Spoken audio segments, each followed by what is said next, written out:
بسم الله الرحمن الرحيم. اللهم صل على محمد وآل بيته الطيبين الطاهرين. في هذه الحلقة نستضيف سماحة الشيخ عبد العظيم المهتدي البحراني، فأهلا بك سماحة الشيخ في بودكاست سيرتي. أهلا ومرحبا بكم، حياكم الله، الله تشرفنا. والنبي حيك شيخنا العزيز. شيخنا العزيز، نحب نسلط الضوء بداية، كيف كانت البيئة التي نشأ فيها سماحة الشيخ المهتدي؟ بسم الله الرحمن الرحيم، الحمد لله رب العالمين، والصلاة والسلام على أشرف الخلق أجمعين، سيدنا محمد وآله الطيبين الطاهرين. دائما بداية الإنسان تضع اللمسات على سيرته وحتى على نهايته. البداية من الضرورات التي تؤسس لشخصية الإنسان، حتى أن النصوص الشرعية وروايات أهل البيت عليهم السلام دائما تؤكد على ضرورة الاهتمام بتربية الطفل، وأن ينشأ في جو أسري مفعم بالأجواء الدينية والالتزامات الشرعية، ذلك لأن هذه الأساسيات هي التي تبني شخصية الإنسان. نعم. أنا شخصياً أشكر الله سبحانه وتعالى أن كان لي أب كادح مؤمن مخلص حسيني بكاء، حتى لا زلت أشعر وكأن صوت بكائه في مأتم الحسين في أذني. كان يأخذني إلى المآتم في المحرق، وخاصة في شهر محرم الحرام، من مأتم إلى مأتم، ويجلسني عنده، وكان صوته مميز في البكاء حين كان يصغي للنعي الحسيني للخطيب. هذا ما أذكره من حيث الوالد رحمة الله عليه، رحمة الله تعالى عليه. كما أذكر أنه كان ملتزما بتخميس ماله، وكان يعتقد مع أنه سائق باص ومقدار إمكانياته المالية كان محدود، ولكنه كان ملتزم بدفع الحقوق الشرعية. وكان في إحدى السفرات ذهبت معه وأنا طفل إلى النجف الأشرف، وكان يقلد في ذلك الوقت المرجع الراحل آية الله السيد محمود الشاهرودي قدس سره، وقدم إليه الخمس وأخذ الرصيد. أذكر حتى الرصيد موجود عندنا، محتفظين فيه لحد الآن يعني. رحمة الله عليه. هذا من ناحية الوالد. وكانت شخصيته شخصية حاسمة، ولديه حس عالي جدا في المبادرات الاجتماعية وإسعاف المحتاجين، وأي إنسان مكروب كان يقوم بنعم إسعافه ومساعدته. وشخصيته كانت شخصية قد تأثرت بها كثيرا، وفي ذلك قصص ما شاء الله. فأنتقل أيضا إلى الوالدة. نعم. والدتي سيدة حسينية من ذرية أبي عبد الله الحسين عليه السلام، وكانت سيدة مبروكة مؤمنة ومهتمة كثيرا بتربيتي، وكانت تقوم بأكثر ما كان الطفل العادي في ذلك الزمن يحصل من أمه. أمي كانت مؤمنة خدومة وملتزمة إلى آخر أيام حياتها، ملتزمة بالعبادة بالتسبيحات، وكانت تقرأ لنفسها مصائب السيدة زينب سلام الله عليها وتبكي. تجلس لحالها يعني لحالها وتقرأ مصيبة السيدة زينب عليه السلام. ولائية كانت ستورة، ما كانت تحب أن تختلط في المجتمع، وكان جهادها حسن التبعل للوالد رحمة الله عليه. في مثل هذه الأسرة الحمد لله نشأت نشأة مباركة، وهذه من نعم الله عز وجل على هذا العبد الذي سمي بعبد العظيم. وهذا الاسم له أيضا قصة جميلة. والأسماء سبحان الله اللي فيها أسماء الله سبحانه وتعالى، عبد الله، عبد العظيم، عبد الرحيم، أسماء جميلة سبحان الله. أنا أعتز بهذا الاسم، خاصة العبد. إن شاء الله نكون من عباد الله الصالحين. الوالد والوالدة كانوا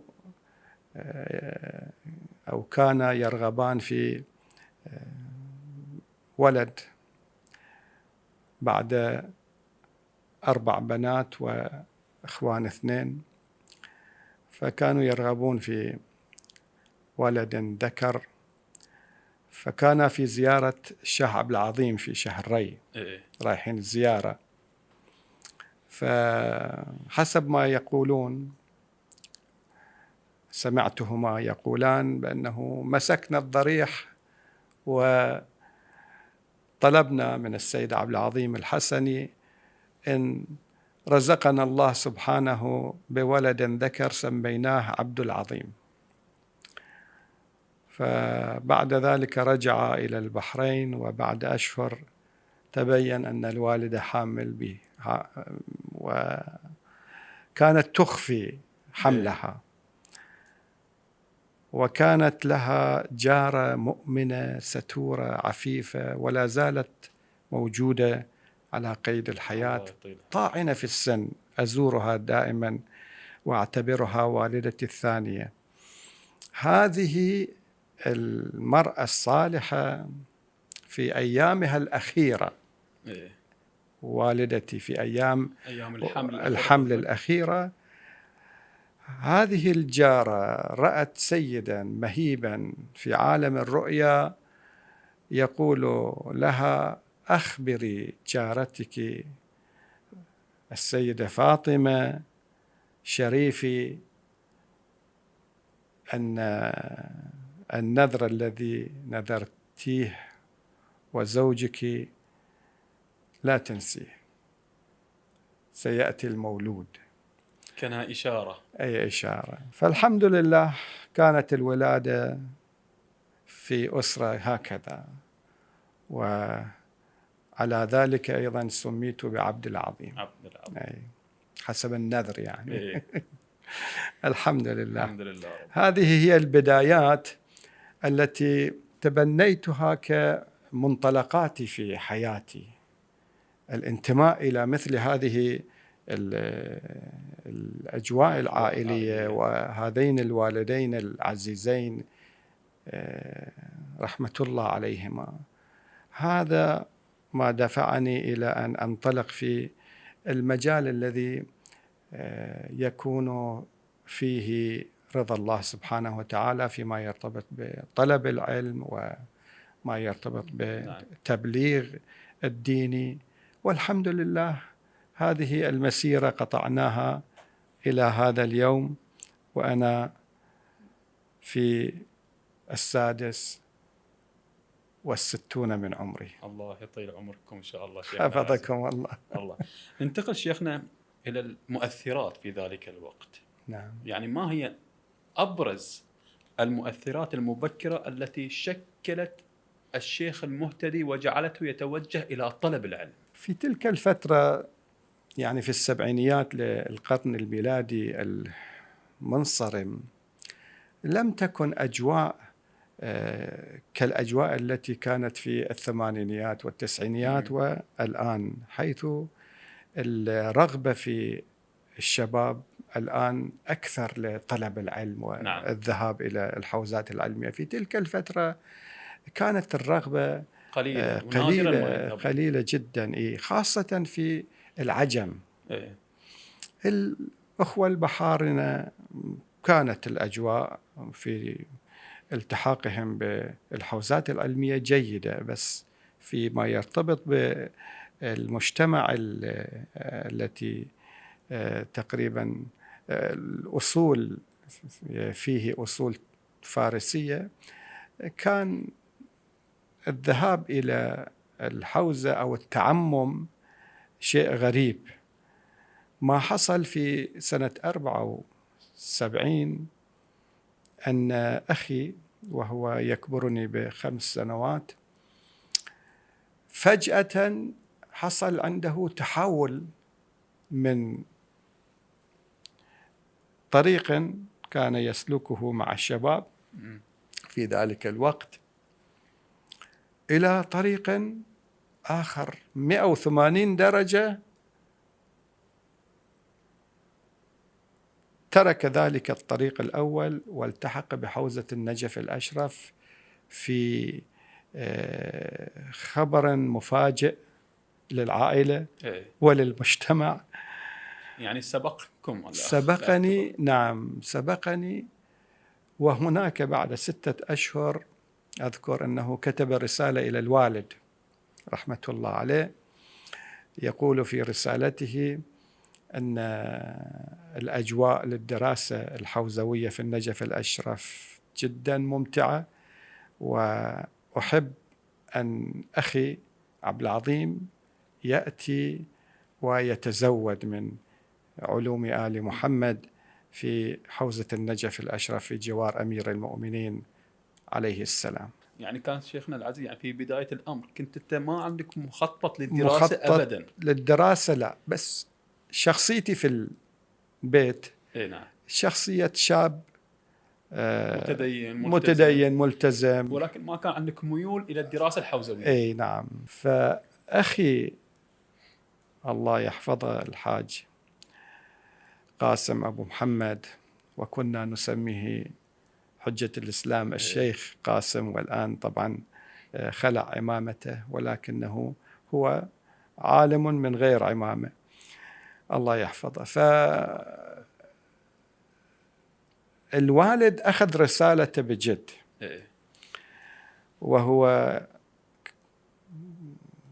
كانت عنده طريقة، الوالد رحمة الله عليه، طريقة يأخذ آراء الآخرين في الأسرة، يستشيرهم وما خاب من استشار. أي أول من بدأ يستشيره هو أخي الأكبر، واللي أكبر من الشيخ قاسم الله يرحمه، حسين أبو جلال أخوي الأكبر، استشاره حول الرسالة، وأن الشيخ قاسم طلب أن يذهب أخوه عبد العظيم إلى النجف، ما رأيك؟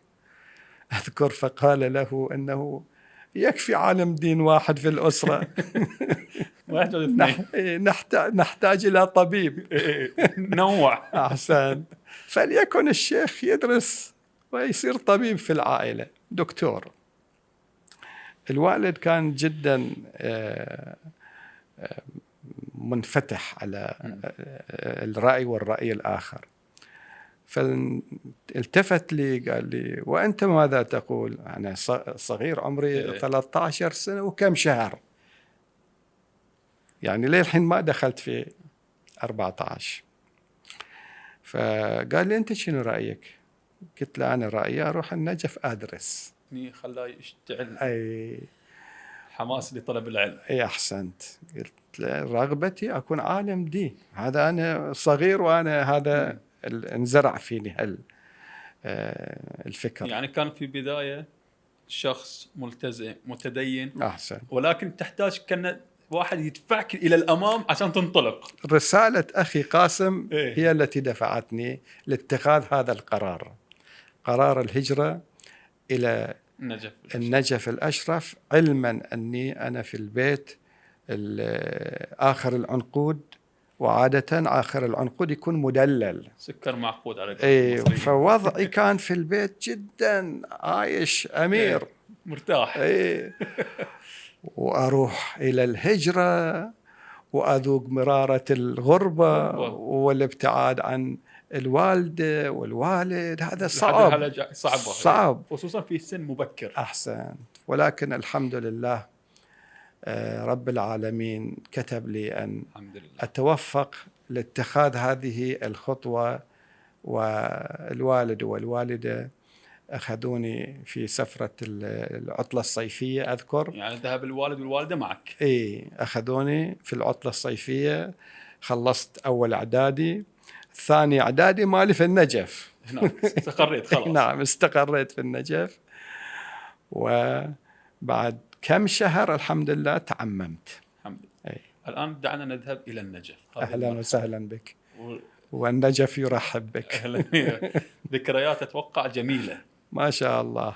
الآن ذهبت إلى النجف برفقة الوالد والوالدة، استقريت. نعم. أكيد طمنوا عليك. سلموني لأخي إيه؟ في مدرسة البخارائي، وتقع هذه المدرسة في نهاية سوق الحويش.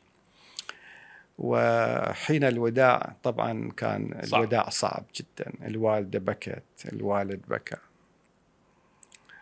وأنا صغير يعني حتى الشوارب ماكو فضلا عن اللحية، بس البكاء اختلطت دموعنا كلنا. أذكر الوالدة توجهت إلى قبة أمير المؤمنين سلام الله عليه، فقالت، خاطبت جدها عليا عليه السلام: هذا ولدي أمانة عندك. رجعوا إلى البحرين، أنا بقيت بعد في المدرسة مع أخي قاسم في حجرة واحدة. تتذكر شيخنا العزيز البدايات على يد من تتلمذ، ومن المشايخ اللي كانوا موجودين معاكم في الحلقات؟ أو مثلا أكيد كان عندك شغف تتعرف على مراجع كبار في تلك الفترة. أي الله يسلمكم شيخنا العزيز. في تلك الأيام كان المسؤول عن أخي وعني وعن 3 من الطلبة الشباب البحرينيين الذين التحقوا بعد تقريبا 3 أشهر إلى الحوزة من المحرق أيضا. في تلك الفترة كنا تحت إشراف آية الله الشيخ حسين الطوبائي رحمة الله عليه، كان عالم جليل في هذه المدرسة، مدرسة البخارائي. كان يشرف على أمورنا كطلبة جدد، ونحتاج إلى إرشاد، نحتاج إلى توجيه. وأيضا أولاده كانوا من أساتذة الحوزة للمرحلة المقدمات، قاموا بترتيب دروسنا في المقدمات، وكنت أدرس عندهم النحو والصرف، هذا اللي معروف جامع المقدمات. وأكثر الكتيبات في هذا الكتاب درسته عند الشيخ جواد الطوبائي، الشيخ باقر الطوبائي، الشيخ منصور الطوبائي، كلهم أولاد عائلة يعني. أولاد هذا العالم الجليل. نعم. جزاهم الله خيرا اهتموا بنا كثيرا. في لعله الشهر السادس كان من التحاق بالحوزة دعينا لحفل التعمم. نعم.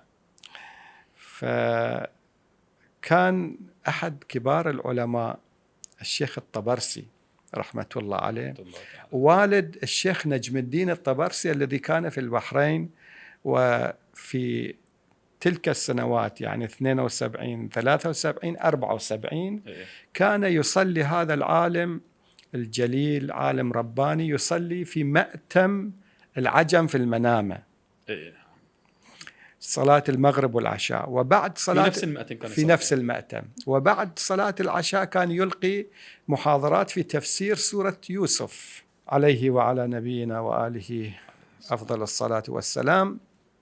وأنا قبل ذهابي إلى النجف من المحرق كنت أخرج بالباص أوصل نفسي لصلاة الجماعة، أصلي خلف هذا العالم حتى تستمع إلى المحاضرة وأستمع إلى تفسير سورة يوسف. هذا قبل الذهاب إلى النجف. وإحدى المصادر التشجيع للالتحاق بالحوزة العلمية هو هذا العالم الشيخ نجم الدين الطبرسي. الشيخ والده كان في النجف، وكان كل يوم خميس صباحا عنده مجلس حسيني، ويجتمع في هذا المجلس علماء فضلاء في بيته. والخطيب أذكر كان الشيخ عبد الحسين الخراساني، وهو خطيب مجالس المراجع، معروف فقيه ولكنه خطيب حسيني للمراجع كذلك. وكان من أبرز الخطباء العلماء، وليس يعني خطيب ماخذ بعض المعلومات من كتب سطحية، لا، هو كان صاحب نظر في المسائل الفقهية والأصولية والتاريخية، وكان يلقي محاضراته ومواعظه، وله تأثير قوي جدا في المجالس التي كان يرتقي فيها المنبر. فهذا الشيخ كان يقرأ في هذا المجلس، والذي عممنا هو المرحوم آية الله السيد عباس الميلاني. كان من كنتم مجموعة طلبة رحتون؟ أنا واثنين أو ثلاثة من الطلبة البحرينيين. يعني كان عمركم الآن دخلت في السن 14 سنة. 14 قول 14 بالضبط. فاللي عممني هو هذا السيد عباس الميلاني، نجل المرجع الكبير السيد محمد هادي الميلاني قدس سره، كان من كبار المراجع في مدينة مشهد المقدسة. هذا كان ابنه، وتعممنا على يده في مثل هذا المجلس، مجلس علمائي. والشيخ عبد الحسين الخراساني كان توه نازل من المنبر مخلص النعي، والدموع سكبت على مصائب أهل البيت عليهم السلام. مجلس روحاني. واللطيف في هذا المجلس الشاي العراقي والكعك العراقي، هذا لذة خاصة. لذة خاصة. شنو شعوركم شيخنا في ذلك الوقت، يعني وانت في بداية مشوارك يعني تعممت، ما حسيت شنو حسيت ذلك الوقت بالشعور؟ أهم شعور جاني أني قطعت مرحلة ودخلت في مرحلة جديدة، وصار عندي شعور أن الحين أنا غير اللي كنت. صحيح. لازم أكون على مستوى هذه الأمانة التي على رأسي. بالمناسبة ما كنا متعودين دائما نلبس عمامة. شباب تونا، أحيانا كنت أطلع من المدرسة لابس صاية ولابس عباية وناسي ألبس العمامة، فأطلع اللي في الطريق يطالعوني، هذا شنو هذا؟ فبعضهم يدرون أنه تو متعمم وما متعود ناسي، يأشرون على رأسهم هذا وين هذا. فأفتهم أنه أنا ناسي شيء، بسرعة أرجع إلى المدرسة وألبس العمامة. أي هذا طبعا في الأسابيع الأولى ما كنا متعودين على العمامة، بس بشكل عام هكذا كانت المراحل الأولى للتعمم، والأجواء كانت أجواء جدا روحانية. والنجف في تلك الفترة كانت خالية من أقدر أقول السموم السياسية. فقط أجواء حوزوية دينية، علماء، مجالس حسينية، والناس على فطرتهم. ما كانت القضايا السياسية داشة في الحوزة في تلك الفترة، والأمور كانت هادئة لطيفة. طبعا فيما بعد علمت أن كانت هناك بعض التحركات اللي منتمين إلى حزب معين، وكان حزب محظور في ظل الحكومة البعثية، ولكن احنا كنا بعيدين عن أجواء هؤلاء. نعم، السياسي ما كانت لهم أيضا بروز، ما كان عندهم بروز، كان توهم في بداية أو نوع من السرية في العمل. أي نعم، هم أكثر شيء كانوا ملتفين حول المرجع الشهيد السيد محمد باقر الصدر رحمة الله عليه، كانوا أكثر هناك.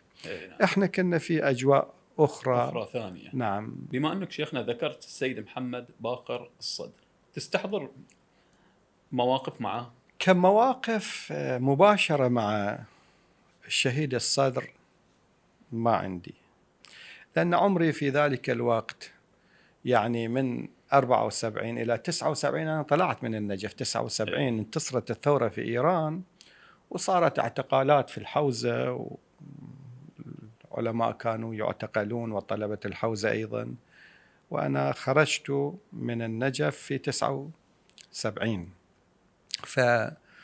فعمري آنذاك في 19، يعني ما كان عندي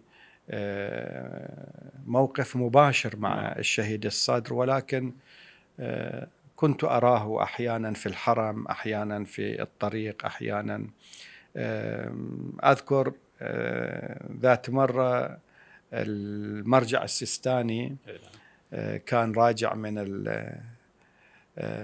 من الحج أو من العمرة، فزرناه وما كان صاير مرجع في ذيك الأيام. كان السيد أبو القاسم الخوئي لأن السيد أبو القاسم الخوئي هو الزعيم، هو المرجع الأعلى. فزرناه مجموعة من الطلبة، فرأيت الشهيد الصدر جالس مع السيد السيستاني مثلا. هكذا مواقف صارت. طبعا اللطيف احنا طلعنا من مدرسة البخارائي، انتقلنا إلى جامعة النجف الدينية اللي كانت تحت إدارة السيد محمد كلانتر رحمة الله عليه، شارح اللمعة الدمشقية. فكنا هناك ساكنين ندرس فترة، أيضا درسنا. كان السيد الكلانتر أيضا يدرسنا، وكان مهتم بنا كطلبة بحارنا، كان يدرسنا نهج البلاغة ويشرح. شخصيا كان يدرس؟ شخصيا مهتم بنا احنا كمجموعة من طلبة البحارنا. فكانت أحيانا كنا من الجامعة نريد نجي إلى المدينة، نروح نوقف في الشارع ننتظر تاكسي، سيارة أجرة. هاي الأجرة اللي ركاب يعني يركبون مجموعة. فأذكر مثلا من المواقف، كنت أريد أجي إلى النجف، مسافة تقريبا بالسيارة حدود ربع ساعة من جامعة النجف إلى الحرم. فكنت واقف، وقفت السيارة، اثنين كانوا قاعدين ورا، واحد نزل واحد قعد، فأنا فكرت أنه يريد ينزل، دخلت قعدت، هو هم رجع قعد، فأنا صرت بين هذا وهذا. مشت السيارة، واحد منهم طلع مسدس خلاه على فخذه، راواني أنه مسلح. الثاني سألني شنو علاقتك بالشهيد الصدر؟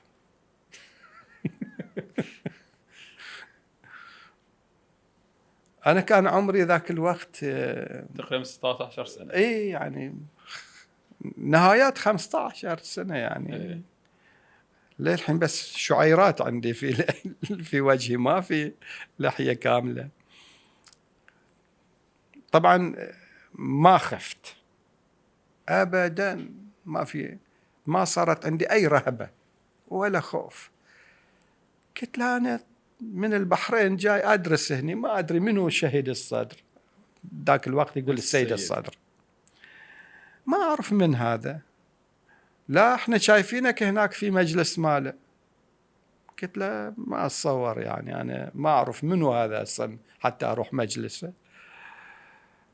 فوصلني إلى النجف وهدوني يعني، شافوا لا هذا بالفعل ما يدري بالدنيا. ذاك الوقت متأزم من لا يلتحق بالسيد؟ لا ما كان متأزم، بس كانوا معتقلين من طلاب الشهيد الصدر اللي أعدموهم الخمسة من قيادات حزب الدعوة، اللي فيهم الشيخ عارف البصري والسيد القبانشي ومجموعة آل طعمة اللي أعدموا ذيك الأيام كانت. فكانوا يدورون على كل واحد يكون يلصقونه بالملف هذا، يبدو هكذا أنا فهمت.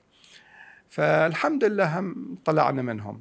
هذه أذكر من الذكريات اللي إذا تريد تعتبرها من المواقف مع الشهيد الصدر أيضا. بارك الله فيك شيخنا. الله يسلمك. الآن شيخنا إذا تستحضر مثلا ذكريات وقصص مع العلماء، حتى ننتقل كذلك إلى كتاب قصص وخواطر. أيام النجف شيخنا الجليل كانت أيام حلوة جميلة. السيد الكلانتر رحمة الله عليه، رحمة الله تعالى عليه، حولنا لما قررنا ننتقل إلى داخل النجف ونطلع من جامعة النجف، حولنا إلى سماحة آية الله السيد أحمد المددي، وهو الآن في حوزة قم، من الفقهاء من المدرسين الأوائل، ورجل معروف جدا في علمه وسعة معلوماته الحوزوية، الله يحفظه. فحولنا إلى السيد رتب لنا دروس، ومن الدروس اللي أيضا كانت ذيك الأيام قليلة درس الأخلاق.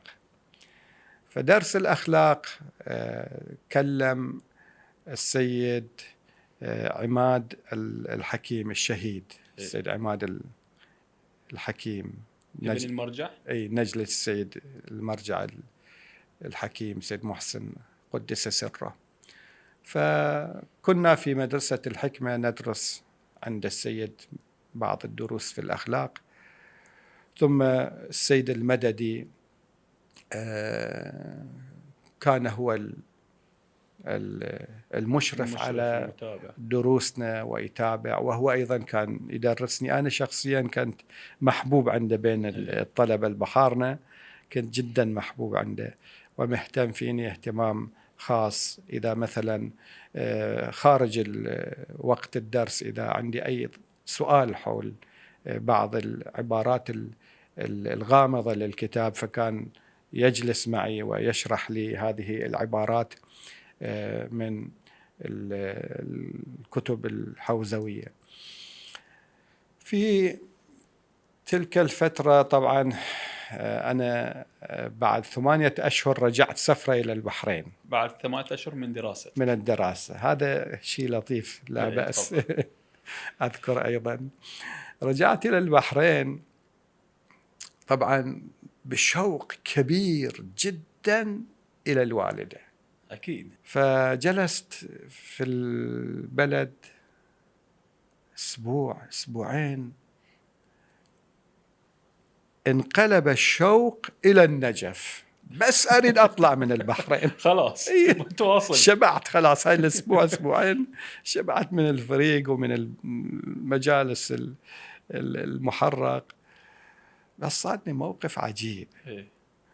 دخلت في حسينية سيد محمود وأنا معمم، عمري 14 سنة وأشهر تقريبا، ما دخلت إلى 15. فمعمم هكذا طري شاب، وكان عندنا أحد المؤمنين المرحوم الحاج محمد كهزاد يجمع الشباب والأولاد يعلمهم أصول الدين، فروع الدين، الصلاة وكذا في ماتم سيد محمود. فأنا دخلت بعمامته، هو هم رحب بيني وحضني وورطني بكلمة. وأنا لا كلمة قال لك ألقي كلمة، لا أنا خطيب، لا أنا متدرب، لا أنا لأول مرة وجدت نفسي أمام ميكروفون وعيون الأولاد هكذا كشافات علي. أول ما قلت بسم الله الرحمن الرحيم صب العرق. الحمد لله وتأتأت. وهكذا. بس من الحلو إيدي تحت العباية ما تبين. هاي مواقف يعني كل خطيب يمكن موقف حرج. 5 دقائق حاولت أخلص كلامي بس كان يبين علي الارتباك. متوتر. الارتباك كان يبين، متوتر. رجعت إلى البيت كلش كنت زعلان عن نفسي. يعني ليش هذا مو مستواي يعني. لا. يوم ثاني قررت، يوم ثاني أنا أطلب من الحجي محمد كهزاد أنا ألقي كلمة. بدأت أرتب نفسي وأحفظ وأشحن معنوياتي. دخلت الماتم وكانت الكلمة متميزة في هذاك العمر يعني، فصار نوع من التعويض على هذا. أنا مريت شيخنا فيه، يعني يمكن أكثر الخطباء أو أي شخص متمكن في مجال معين ينحط في موقف ويشوف روحه ما أدى بالشكل المطلوب، يشعر بداخله كأنه حسرة. أحسنت. شلون أنا مو مستوى هذا المستوى. أحسن. فتروح تصير تتحدى نفسك الآن. هذا شيء ممتاز. هذا التحدي صار عندي. صار تحدي من داخل. قلت لازم أمسح الصورة اللي ارتسمت في أذهان الأولاد والشباب، وأبدأ أقرر تكون عندي كلمة لها وزنها. والحمد لله توفقت في الكلمة الثانية. من القصص في هذه السفرة شيخنا الجليل، نعم، أو السفرة اللي بعدها الآن تردد مني، أخذت بعض شوية لبعض العلماء اللي هناك يدرسون ومهتمين فينا. شوي هم حلوى، يحبون الحلوى، كانوا حلوة البحرين معروفة عند لها طعم خاص. من الأشياء اللي وديت وياي هاي الشامبو الأحمر، ماكو الغرش القديم كان شامبو أحمر. هذا أنا وديته للسيد الخوئي رحمة الله عليه. ويا شاي أبو سيفين. فأعطيت السيد. يوم ثاني أنا رحت لأخذ جواب استفتاء، فالسيد قال لي تعال هذا هالغرش شنو هذا؟ قلت له هذا شامبو حق الشعر. قال لي تشوف عندي شعر أنا جايب لي شامبو، احنا فكرنا شربت بغينا نشرب. هذه من المواقف اللطيفة. يعني كان السيد لطيف مع الطلاب بعد. هاي الموقف لطيف يا سيد الخوي رحمة الله الله عليه. يرحمه برحمته الواسعة إن شاء الله. أي. الحمد لله عشنا ويا مجموعة كبيرة من العلماء الحمد لله والفقهاء. رب العالمين. الله يسلمكم. احنا بعد انتقلنا من مدرسة كلانتر أو الجامعة إلى مدرسة الصدر القديم. الصدر لا أدري الاسم الكامل، بس معروف في السوق الكبير. هو هذا الصدر، السيد الصدر، بس أي صدر لا أدري، بس أدري أنه من علماء القدماء، لأن المدرسة جدا قديمة والغرف فيها متهالكة جدا، وتعتبر من المدارس الأثرية واقعة في، يعني كانت أقدم المدارس. أقدم المدارس في النجف في نهاية السوق الكبير. هناك أيضا انتقلنا، بس مدرسة موحشة.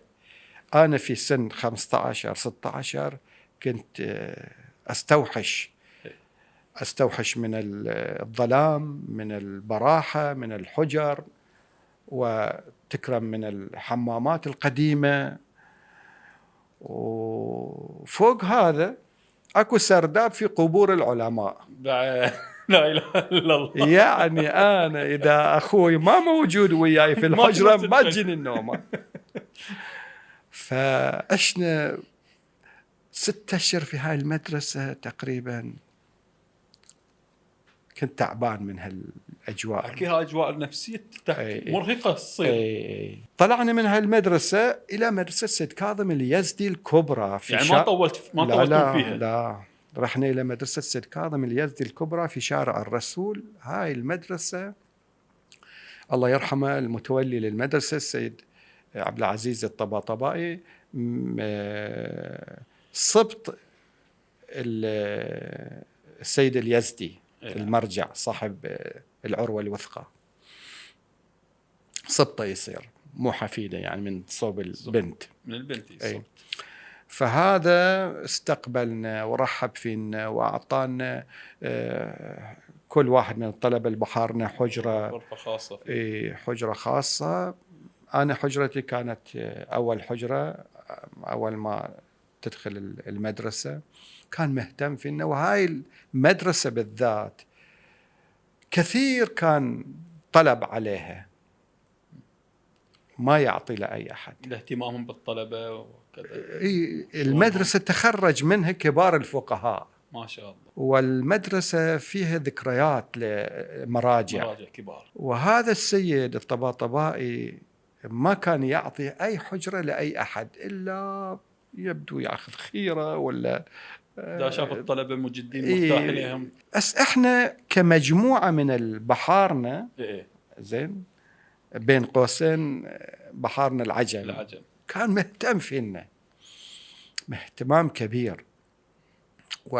والآخرين اللي كانوا يطلبون غرفة أو حجرة في المدرسة ما يعطيهم كانوا يزعلون من السيد، شلون أعطيتون له البحارنا. في هاي المدرسة طبعا كان كبار العلماء يدرسون في للمدرسة، مدرسة يعني صالة. مثلا أذكر الشهيد سيد مصطفى الخميني كان يدرس الأسفار الأربعة، الفلسفة. أيضا بعض العلماء كانوا يدرسون، وإحنا أيضا. ومن ذكرياتي في النجف في هذه الفترة اللي عشناها، يعني من سنة 74 إلى 79، 5 سنوات الحمد لله قضيتها في النجف، وهي من أهم الفترات التي أعتز بها في بناء مستقبلي العلمي والتبليغي والعملي، وشخصيتي الفكرية انبنت في هذه الفترة التي أعتبرها من أهم الفترات اللي شبابي قضيتها في النجف الأشرف، من عمري 14 إلى عمري 19. يعني تقريبا 4 سنوات شيخنا. 5 سنوات. 5 سنوات قضيتها في النجف الأشرف. وكان دراستكم فقط في النجف أو انتقلتم بعدين إلى منطقة ثانية؟ لم أنتقل كدراسة، لا، بس في فقط في النجف. الأوقات في بعض الشهور طبعا عطلة دراسة شهر رمضان أو شهر محرم، عطلة في الحوزة، كنت أستغل هذه العطلة، إما أرجع إلى البحرين وتكون عندي محاضرات للشباب في منطقة المحرق، أو أتنقل في مناطق البحرين وألقي محاضرات. وأحيانا العطل القصيرة كأسبوع وأسبوعين كنت أنتهزها للسفر إلى زيارة السيدة زينب سلام الله عليها عبر الباص من العراق إلى الشام. مثلا كنت أسافر إلى مشهد، إلى قم في تلك الفترة، يعني في سنة 77 78. العطل ذات الفترات القصيرة أسبوع أسبوعين كنت أستغلها في هاي السفرات، والسفرات هذه أيضا أثرت في بناء شخصيتي. أكيد.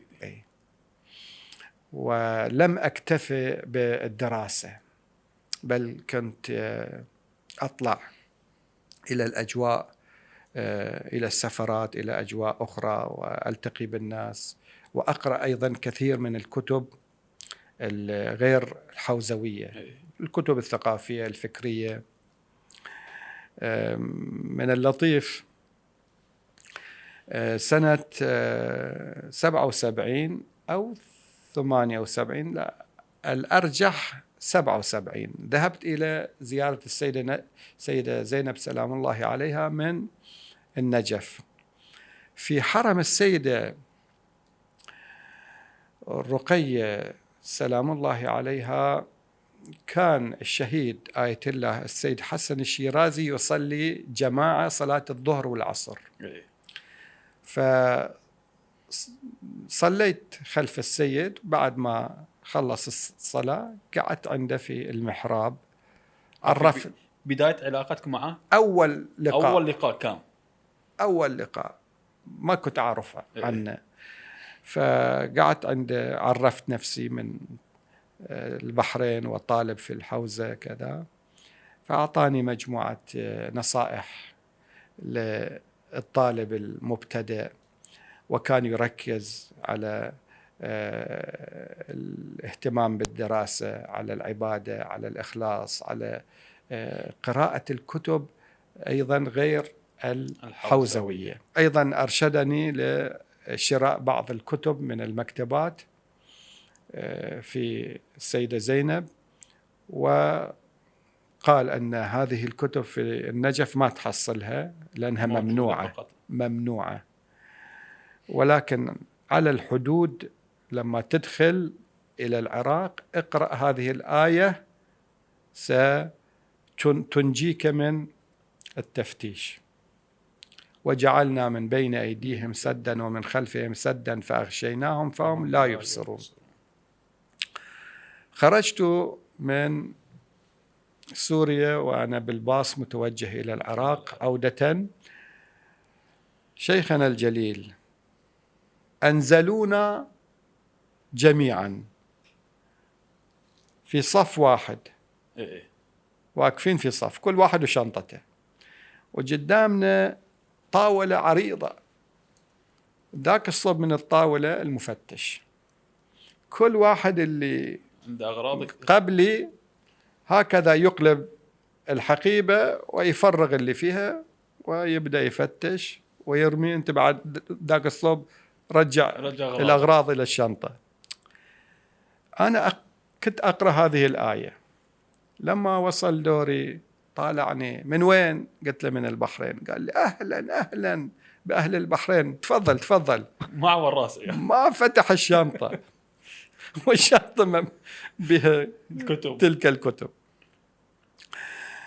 نعم، فهذه مثلا من القصص التي مرت بحياتي في فترة الشباب.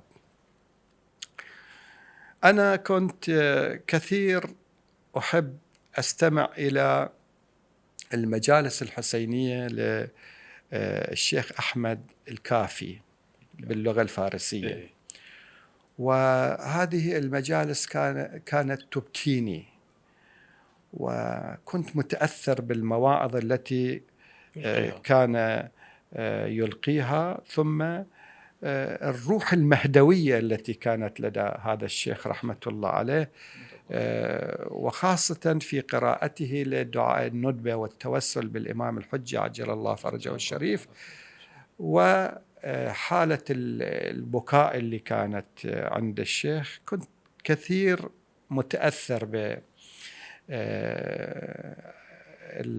الأشرطة. ذيك الأيام كانت الكاسيتات، فكنت أشتري من هذه الكاسيتات وأستمع وأنا في النجف. طبعا في سفرتي إلى مشهد عند الحرم أكو دكان صغير يبيع أشرطة، فرحت آخذ من هالأشرطة، أشرطة الشيخ الكافي رحمة الله عليه. فوقف عندي شاب جامعي، يعني يبدو عليه هكذا، وأنا صغير وأكبر مني، قال لي شنو تحب من الأشرطة تشتري؟ قلت له الشيخ الكافي أنا أميل إليه، وبعض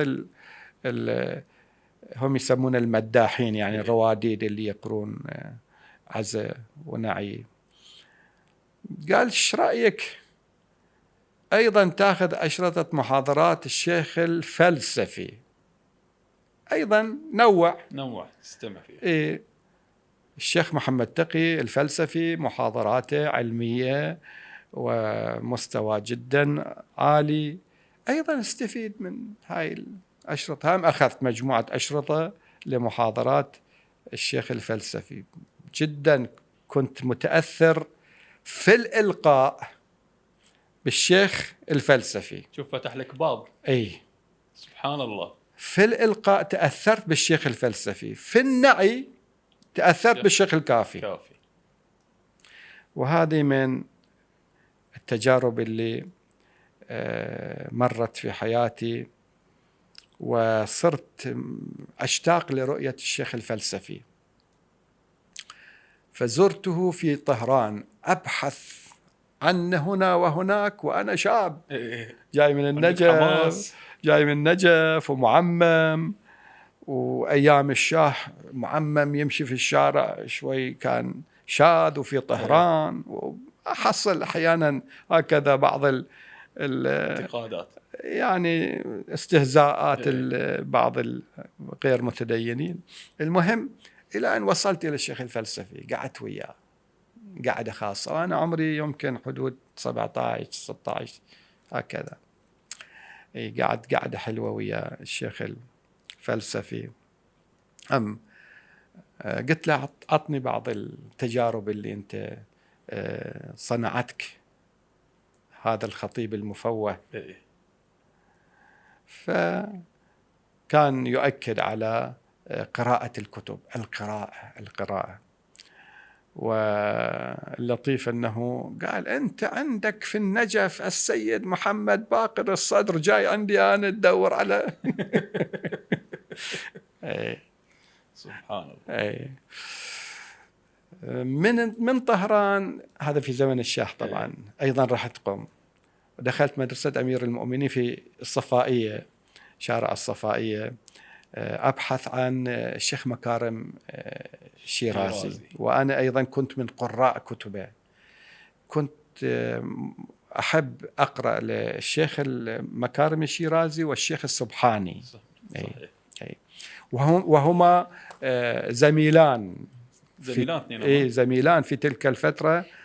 وأنا كنت مشترك في مجلة مكتبة إسلام اللي كانت تصدر من مؤسستهم، فكنت مشتاق ألتقي ويا هذا الشيخ اللي كنت أقرأ إليه كثيرا، الشيخ ناصر مكارم الشيرازي. فأيضا زرته في مدرسة أمير المؤمنين، مدرسته هو كان يلقي. أذكر ذيك المحاضرة كانت عن الاقتصاد الإسلامي، للحين أذكر محاضرة الشيخ ناصر مكارم حول الاقتصاد الإسلامي. عموما هذه المقتطفات أقدر أسميها من فترة النجف. سفراتي، لقاءاتي، لقاءاتكم مع العلماء. جلساتي. اللطيف أنا كنت أحب القلم. نعم. وسمعت أن المرحوم الشيخ محمد جواد مغنية جاء إلى النجف، ولديه حجرة في مدرسة الشبرية. هذه المدرسة الشبرية كان يسكنها أستاذي آية الله السيد أحمد المددي. فتعنيت أروح أقعد ويا الشيخ مغنية رحمة الله عليه، أخذ منه تجربته في الكتابة والتأليف. وأنا أيضا من قراء كتبه، أحب كنت أقرأ كتب الشيخ مغنية. ودخلت عليه في الحجرة وهو بين الكتب، كتاب هنا وكتاب هنا وكتاب هنا، كتاب مفتوح وقلم وورقة وعفسة حوله قاعد. واللطيف هم كان عنده صحن خس ياكل ويخلي في السكنجبين ياكل. لكن ما شاء الله كان عنده همة عالية الشيخ يعني في التأليف. معروف الشيخ مغنية، وكتاباته جميلة جدا. نعم. من كتاباته علم أصول الفقه في ثوبه الجديد. خدم المكتبة الشيعية عقود من الزمن بكتاباته نعم. المتنوعة وقلمه السيال والمبسط. فسألته عن تجربته في التأليف، وأنا مقبل إلى هذا العالم، عالم الكتابة والتأليف. فقال 3 نصائح. الأولى: اقرأ كثيرا. الثانية: حدد لمن تخاطب في كتابتك. جميل. وثالثا: أن لا تخشى إلا الله، لا تخاف أحد إلا الله. في النجف شيخنا الجليل من البركات التي أولاها الله سبحانه وتعالى علي وعلى مجموعة من الطلبة البحارنا، أنه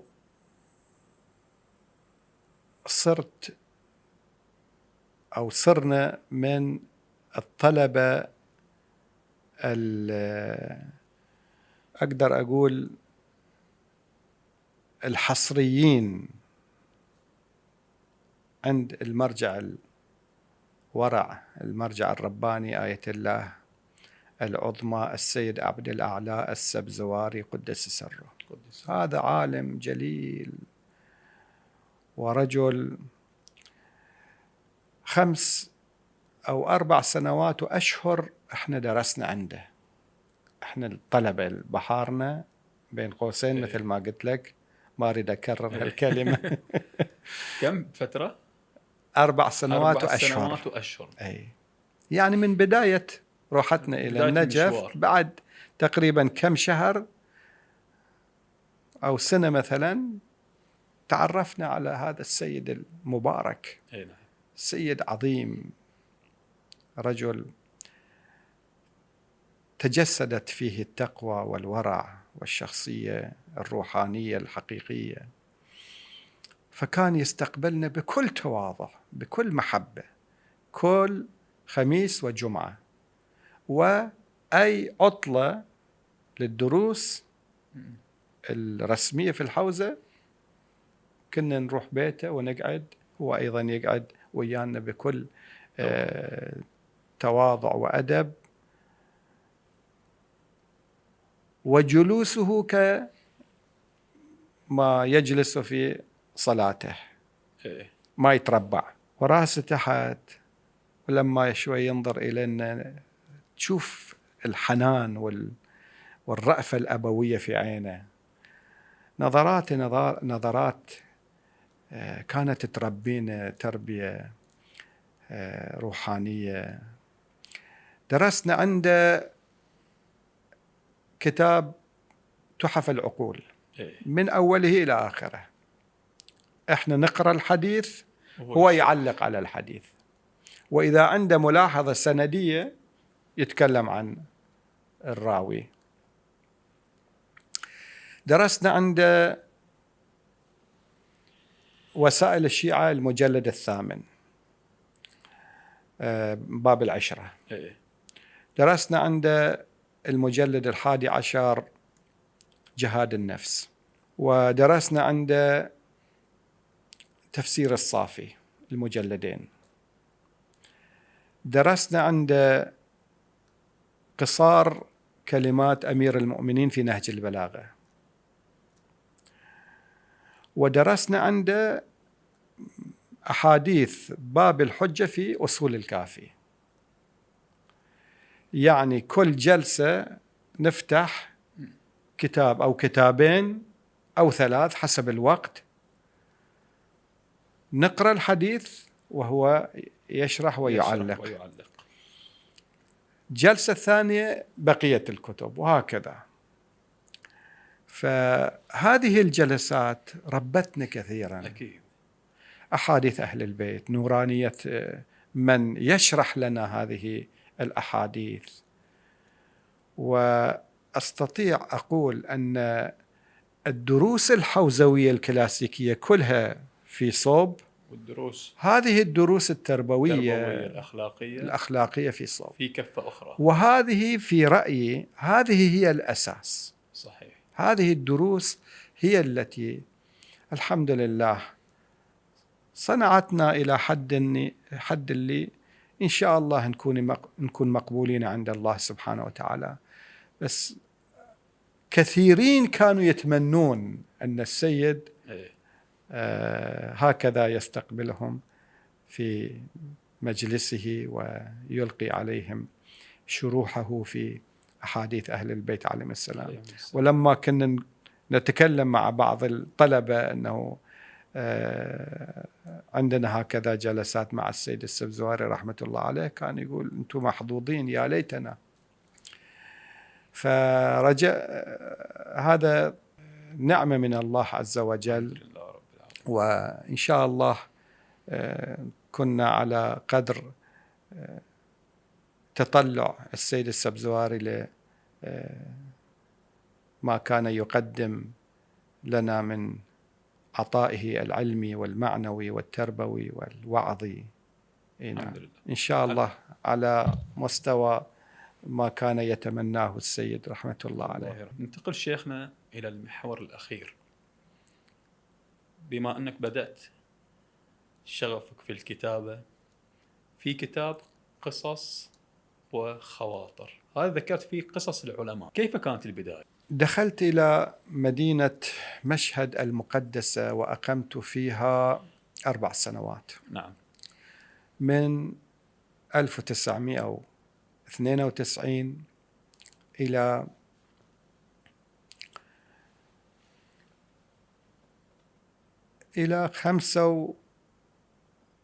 نهايات 95 أو أواسط 96 هكذا، في هذا الحدود.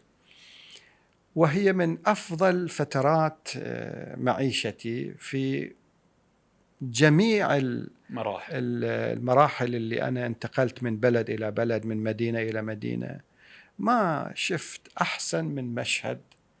أنا عشت في البحرين قبل النجف، وعشت في النجف 5 سنوات، ثم رجعت إلى البحرين 2 سنين، وفي سنة 80 أبعدت عن البحرين إبعاد بعد إسقاط الجنسية. أنا عمري 20 سنة. أقمت في قم 2 سنين، أقمت في طهران 6 سنوات، أقمت في الدنمارك 3 سنوات. ما شاء الله، وصلت الدنمارك بعد؟ أي، كنت لاجئ في الدنمارك من 88 إلى 93. كان عندك نشاط ديني هناك كذلك شيء؟ نعم، في الدنمارك في الجالية الأفغانية الحمد لله وفقنا بأن نؤسس في هذه الجالية حسينية الإمام المهدي عجل الله فرجه الشريف، وجمعنا شبابهم، جمعنا أولادهم، وإلى الآن عندي علاقة ويا الأولاد اللي كبروا وصاروا مهندسين، صاروا شخصيات يتواصلون ويانا. فالجالية الأفغانية وأيضا المغتربين من العراقيين من البحارنة كانوا كثرة في الدنمارك في تلك الفترة، فعشت هناك أيضا في الدنمارك. ومن الدنمارك جئت إلى مشهد، أقمت في مشهد 4 سنوات وأشهر تقريبا، ثم انتقلت إلى قم 96 جئت إلى قم 4 سنوات أو 5 سنوات، رجعت إلى البحرين سنة 2001، يعني 5 سنوات في قم. أريد أقول أن كل هالمناطق اللي أنا شفتها وعشتها بالسنوات ما شفت أحسن من مشهد المقدس، جوار الإمام الرضا عليه السلام، الإمام الرؤوف ثامن الحجج صلوات الله وسلامه عليه. فهذه الفترة طبعا كان عندي نذر من الدنمارك، إذا الله وفقني رحت أقمت في مشهد سوف أعقد 3 مجالس حسينية في البيت اللي أستأجره. هذه المجالس كان يحضرها مجموعة من الطلبة البحارنة، بعض المؤمنين، زوار. هاي المجالس ال3 في بيتي اللي استأجرته قريب الحرم. بعد ما الخطيب يخلص سوالف، وخلال السوالف أيضا كنت أتطرق إلى مجموعة قصص عن العلماء. فأحد الطلبة كان توه يريد يصير طالب حوزوي، والآن ما شاء الله أحد كبار العلماء صاير ما شاء الله. قال لي شيخنا أنا أريد أقترح عليك هاي القصص الحلوة اللي ذكرتها لنا، وحتما عندك غيرها بعد، ليش ما تسويها كتاب؟ تجمعها تعمل بها كتاب. شفت الفكرة حلوة، قلت له إن شاء الله سأبدأ. فبدأت ما لدي من خواطر، ما لدي من قصص ومواقف مع العلماء، عن العلماء، ما قرأته عنهم، بدأت أجمع هكذا. طبعا أول ما بدأت كنت أجلس في حجرتي في مقابل الحرم، وأتوسل بالإمام الرضا عليه السلام أن يجعل في هذا الكتاب ما يراه صالحا لعباد الله. فأنا أرتب، أنا أكتب وأصحح، أقدم، أأخر كذا، وقلبي على الحرم، على الإمام الرضا سلام الله عليه. ولذلك أنا أعتقد من أنجح كتبي ومؤلفاتي هذا الكتاب. كثير من الخطباء بعد يرجعون إلى الكتاب ويذكرون شواهد منه. واجهت شيخنا مسامحة، واجهت يعني الصعوبات في التوثيق بعض القصص، يعني قصص العلماء، أو التأكد من صحتها؟ طبعا أنا كنت مصر أن الكتاب يكون جامع لكل التوجهات الشيعية. ما كنت أريد أنخرط في توجه خاص أو مثلا أبرز شخصيات معينة. بين قوسين شيخنا الجليل، أنا والحمد لله عقليتي، روحيتي، نفسيتي مع الإصلاح، مع التأليف القلوب، مع تقريب الجماعات والأشخاص اللي عادة شوي أكو نوع من نفور بيناتهم أو تنافر، أحب أقربهم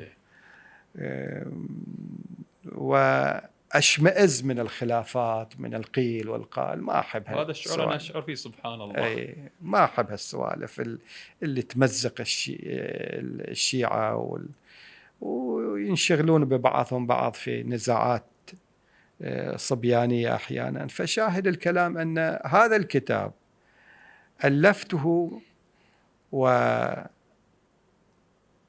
من العلماء من كل التوجهات، إلا طبعا ذاك التوجه الشاذ اللي أكو ملاحظات كبيرة عليه. حاولنا شوي نبتعد عن بعض هالشخصيات اللي عليها علامة استفهام مكشوفة يعني.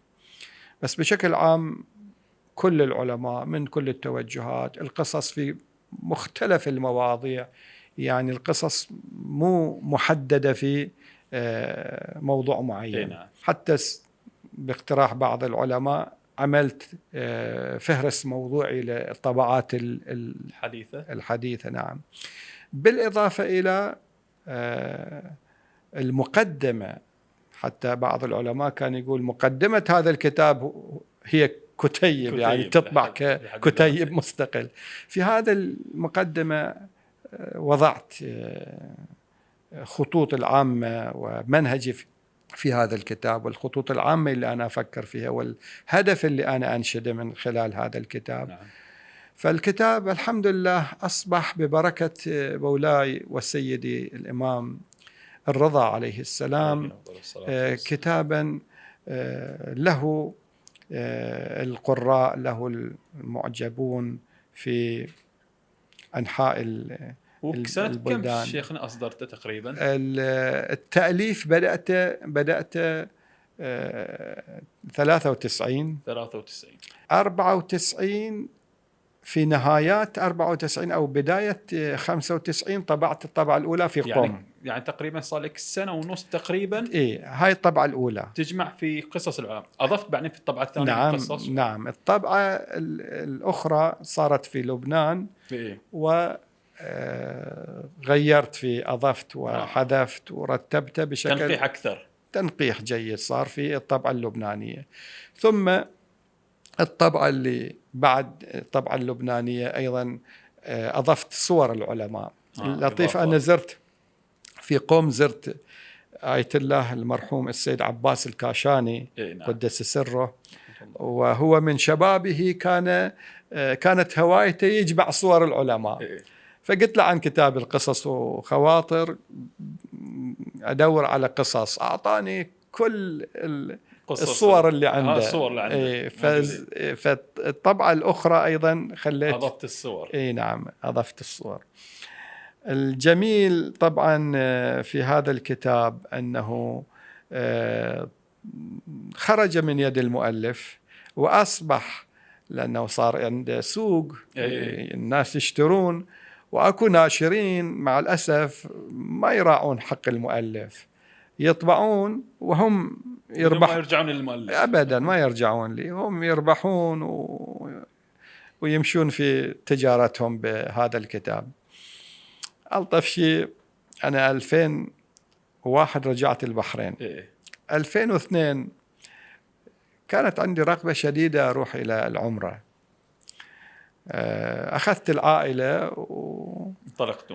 وانطلقنا بسيارة شخصية. اشتريت سيارة ب900 دينار، الشفرات الكبيرة هذه مرتبة، مسافات طويلة، بس صالون مو جيب. 900 دينار اشتريت، موديل 89 قديم يعني، بس كانت حلوة. أخذت العائلة ورحت إلى العمرة ويا العيال، ودخلت المسجد الحرام.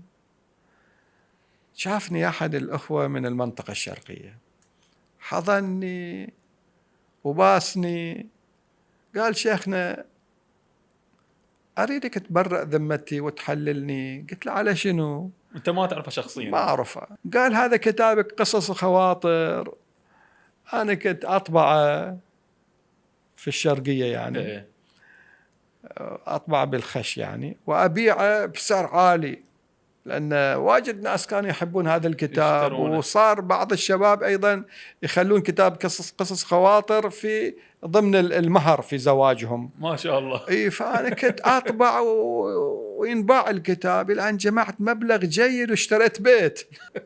فأريدك تبرئ ذمتي. قلت له حلال عليك، ما في مشكلة، بس أهم شيء ما تنساني من الدعاء. الكتاب شيخنا الجليل تعددت الطبعات فيه، حسب ما يقال وصل الكتاب إلى الطبعة فوق 26 طبعة. ما شاء الله. اي واحسب الطبعة الأولى كم فيها، والثانية والثالثة أعداد. ويطبعون على كيفهم إيه. دور النشر في قوم أكثر شيء هناك يطبعون لا سبحان، في سر هذا الكتاب، فيه توفيق. يسوقون في أكثر شيء في العراق وبين الزوار في إيران. فالكتاب الحمد لله كتاب ناجح الحمد لله، ومن بركة الإمام الرضا عليه السلام. كتاب يدعو إلى تأليف القلوب، تقريب التوجهات الشيعية، الابتعاد عن النزاعات. وكنت متقصد في أن أختار القصص الإيجابية، أبتعد عن أي قصة فيها نفس سلبي، نزاع بين هذا وهذا أو كلام ما له أهمية صدر عن العالم الفلاني كذا في المجلس الفلاني. هاي الأشياء ما تطرقت إليه. خليت دائما القصص تكون فيها هادفة من ناحية، وبين كل 50-40 قصة أخلي قصة فكاهية، تلطيف جو كاستراحة للقارئ. نعم. فالحمد لله هذه من القصص، من الكتب الناجحة اللي بعض العلماء في النجف كانوا يقولون لي احنا نسميك صاحب القصص والخواطر. شلون صاحب المفاتيح وصاحب البحار وصاحب هذا. واحيانا سبحان الله شيخنا على فكرة، يعني سبحان الله احيانا انت تعمل عمل خالص لوجه الله سبحانه وتعالى، ويصير في هذا العمل توفيق. مثل مفاتيح الجنان الآن. كثير من كتب الأدعية موجودة، لكن ليش احنا نرجع إلى مفاتيح الجنان؟ هناك سر لا يعلمه إلا الله سبحانه وتعالى. صحيح. الكتب التي طبعت ما بعد كتابي في قصص العلماء كثير منها على غرار الكتاب يعني. كثير من الكتب القصصية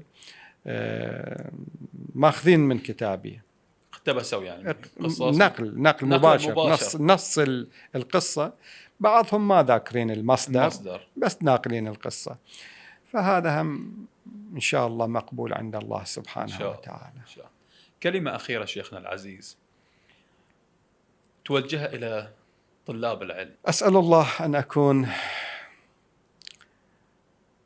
في هذا المقام أوجه كلمتي إلى نفسي أولا إن شاء الله، وإلى أحبتي طلبة الحوزات العلمية داخل البحرين، خارج البحرين، أينما يكونوا ويسمعون صوتي، أن لا ينسوا شيئا واحدا، وهو أن الله سبحانه وتعالى خلقنا للآخرة لا للدنيا، وبالتالي فعلينا أن نعد أنفسنا لتلك الدار الآخرة.